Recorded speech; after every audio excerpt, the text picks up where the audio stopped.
Hello, my fellow modeling and tabletop gaming enthusiasts, and welcome to the Mediocre Modeler Show. On this week's episode, we are going to wrap up our series on the M5 A5 Jackal Light Walker. So we've already done the inbox review, we've done the build review, so now it's time to get painting. So without any further ado, let's head on down to the bench and get some paint on this bad boy. Okay, so we've got a coat of primer on our Jackal and the base. Just the usual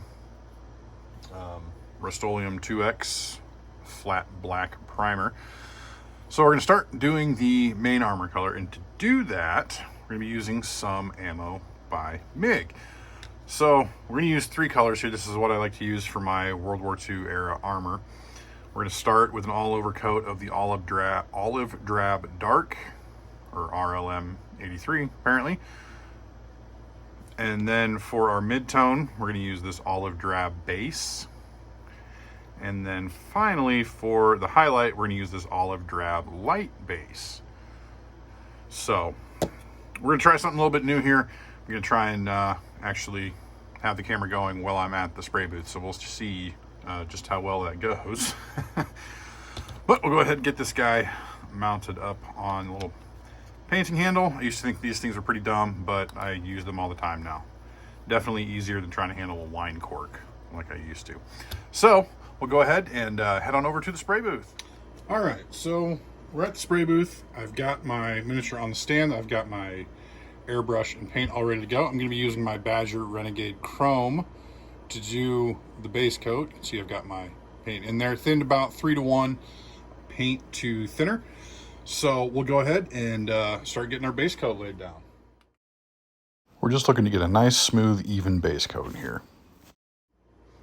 So our base coat is on. You can see those MiG or ammo by MiG paints have a nice satiny finish to them. So it still looks kind of wet, but they're definitely tacked up a fair bit. So what we're going to do next is we're going to add the mid-tone. And to do that, I'm actually going to switch to my Harder and Steenbeck Infinity with the .15 needle and nozzle combo. Paint is thinned out a little bit closer to 2:1 in this case. And the technique we're going to use is going to be almost more of a panel highlight. But we're going to be kind of focusing on more of like the upper and side areas and then leaving this darker color in the recesses. So let's go ahead and get to it. You can see I'm kind of focusing a little bit more on kind of those upper surfaces, and some of the sides are going to get exposed a little bit more than some of the deeper shadows. There is our mid-tone. So the last and final step for the armor color, we're going to come in with our highlight color using the same Harder and Steenbeck Infinity, get some great fine detail. And we're going to just aim for sort of like the very top pieces, the most prominent upwards facing pieces, to give it that final highlight, because this olive drab light it's a bit of a contrast, but it will have a pretty good effect. So we'll go ahead and get to it. We're just trying to focus here on the very top panels. The top portions of the panels are going to get exposed to and catch most of the light. All right, there we are. You can see those additional coats weren't quite as satin as the initial coat, but you can see we've still got our shadow in the deepest parts, and then we've got our mid-tone worked up to our highlight, again using olive drab dark 0925 to olive drab base 0926, and then of course finally olive drab light base 0927. So the next step for this is actually going to be decals. Seems a little bit out of order. It's still a little weird for me doing it in that order compared to what I'm used to, but it makes some of the processes down the line a little bit easier. So I'm going to give this paint a little time to cure, probably overnight at least, and then we will get a gloss coat on, and then we will get decals applied. So we'll see you folks back here in just a little bit. There we have our painted and decaled Jackal. I went ahead, put another gloss coat in to seal the decals, and then put a matte varnish on top of that. So you can see we've got a nice matte finish. We've got our nice base color in our shadows, our mid-tone, and then our highlights.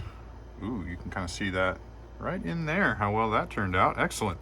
You can see those decals settled down just beautifully. It's a mix of decals from Company B models, as well as the decals that came with it from Warlord Games. Got our stars in a few places, our 2nd Infantry Division insignia, serial number, U.S. Army, got our nickname on there, and our American flag, of course. So the next step, and the reason why I did the decals so early in the process, is because we're actually going to do a little bit of weathering, and we are going to do some sponge chipping, kind of like we've done with some of the oak leaf camouflage for the SS Shock Troopers. And if you do have any questions about how I did these decals, I do have a video out there for how I do decals, decals, transfers, however you prefer to say them. So we're just going to do some traditional sponge chipping. I'm going to be using German Camo Black Brown from Vallejo Model Color. It's number 7822. So I'm going to get that shaken up a little bit, get that nice and mixed together, and then we'll go ahead and get some on the palette. Easiest way to do it. Let's get a little bit on the palette there.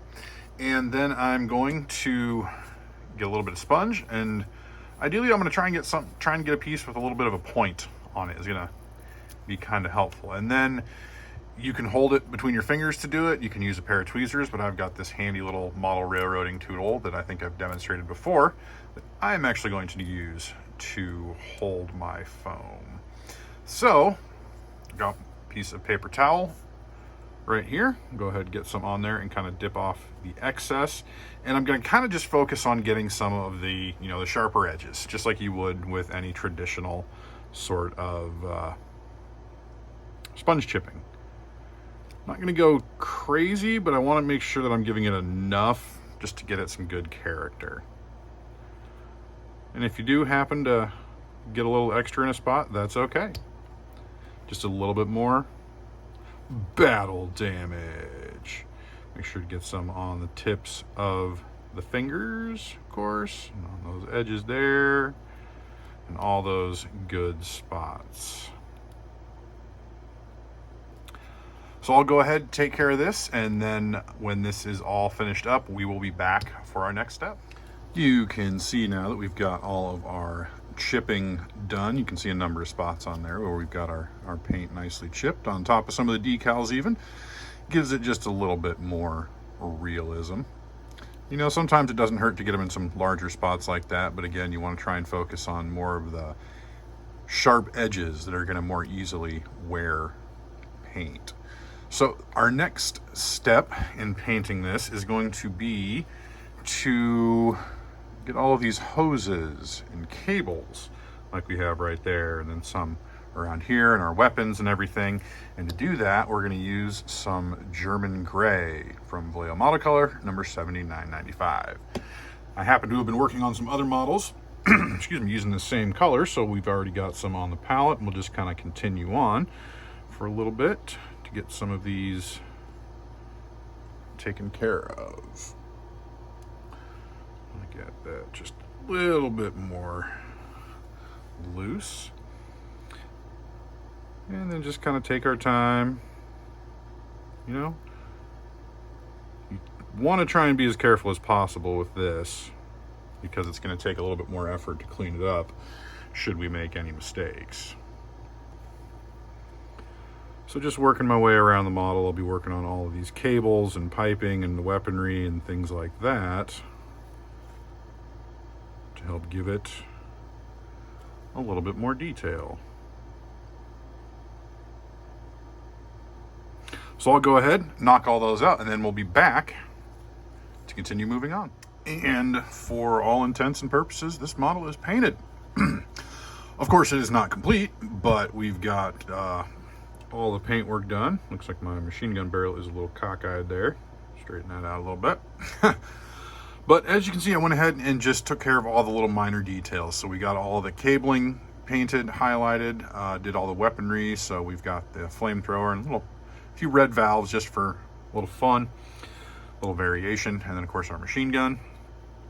So the next step on this is actually going to be to give it a gloss varnish so that we can do an oil wash. Good old-fashioned oil wash. And once we get to the oil wash, So that dry, we do the cleanup on that. That dries, we'll put another gloss varnish on, or not another gloss varnish, matte varnish. And then we've got a few other details to paint, such as the vision slit here, and then these ones up here, the little lights on the front, and then of course like our sort of anti-gravity thrusters across the model here, and do those as well. And last but certainly not least, the base, which I'm debating if I'm going to try and match it to my Coyote with the static grass. That's going to be a bear to apply with my particular static grass applicator, but we'll see what we can do. So I'll go ahead and get that gloss varnish on so that we can start the oil wash. We are finally ready to give this Jackal the oil wash. So I'll go ahead. I've already got it mixed up. I've got my water, or not water, definitely not water. I've got my mineral spirits for cleaning my brush, and then of course this model. We've had the gloss coat applied, so we can go ahead and get started. So if you've watched my tutorial on oil washes, I've mixed that up in the exact same way. So again, very similar consistency to that. So it's flowing very nicely there. So then we'll go ahead and get going. So I'm just gonna go ahead and start on the foot, and we'll just kind of start tapping it into some of these spots, see how well it flows, maybe just give it a little bit of a guidance. You don't have to be perfect, because again, with an oil wash, we can clean up the excess. So we'll start there. The glossier your surface, the easier it will flow. It takes a little bit of practice getting these mixes right for an oil wash. So just kind of take some time, some practice. Maybe don't practice on a mini you're intending to have as a contest entry or something, but definitely give it a shot, because it's kind of a nice easy trick for giving things a little bit of extra weathering, a little bit of extra life, a little bit of extra character. It's definitely something I do quite often, not on everything, but definitely on some of the larger. Oddly enough, I don't really do it for my skirmish games. I do it mainly on stuff where I'm building large multi-unit armies, which is, yeah, it's what makes me happy. So I will go ahead and get this wash applied, and then we'll be back to for the next step, which is going to be cleaning up the oil wash. The oil wash is applied, and I've given it a little bit of time to cure. There's some spots, deepest recesses, not quite fully dried yet, but that's okay, because I don't think we're going to get to them. So using our handy dandy double-sided makeup sponges and our clean mineral spirits, we're going to go ahead, start cleaning up that wash. And then of course, once this is done, we'll need to give this bad boy a matte varnish. There are still a few details left to paint, mainly these, as I mentioned just shortly ago, these sort of jump pack thing thrusters, and then of course the vision slit here in the front, and then I've got these two kind of on the side. So we'll go ahead and get to work with getting that excess wash off.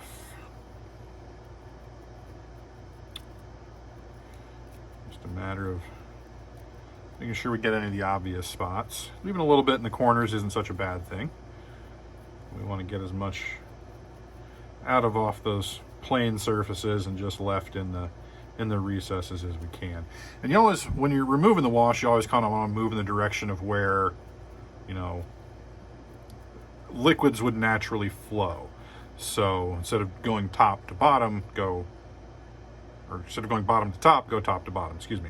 Had that upside down, because then you can kind of get a little streaking effect.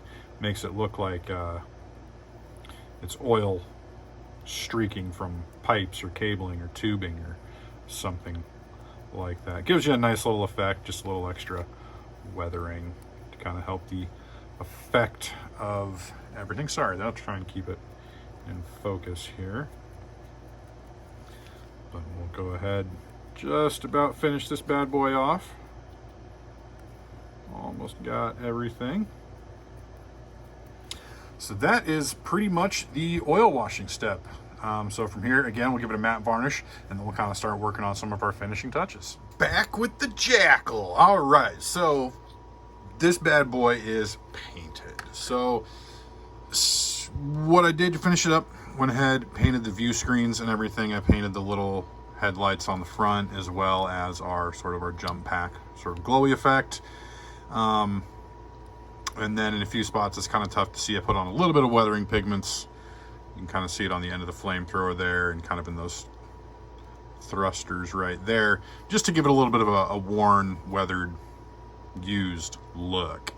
So this has had the final matte varnish applied. And I'll tell you just a little bit about this glowy effect. So I actually used the airbrush to do that. Use the Harder and Steenbeck. Had to do it all in black first, then white, and then I used Ethermatic blue contrast paint. You could definitely probably achieve the same effect doing some dry brushing, but that turned out pretty well. So that is how I paint a Jackal, an M5 A5/6 Jackal light walker. Of course, we do still need to finish the base, so that's going to be the next step. I've got a number of other, I've got about 4 more minis for Conflict 47 bolt action to finish up in the same basing scheme. So I'll do those all at the same time, and then we'll come back with a final view of this bad boy once the base is done. Now that, folks, is what we call done and dusted. The M5 Jackal jump walker, light scout walker, is all complete. We've got the base all painted up and done. All of the static grass is on. I actually ended up popping the miniature off the base to get the static grass applied all over. And then, of course, the little flower tufts from Army Painter. Wrap this thing up. This was a really fun build to do. It was a really fun video to record, too. So definitely look forward to more vehicle or armor painting tutorials in the future.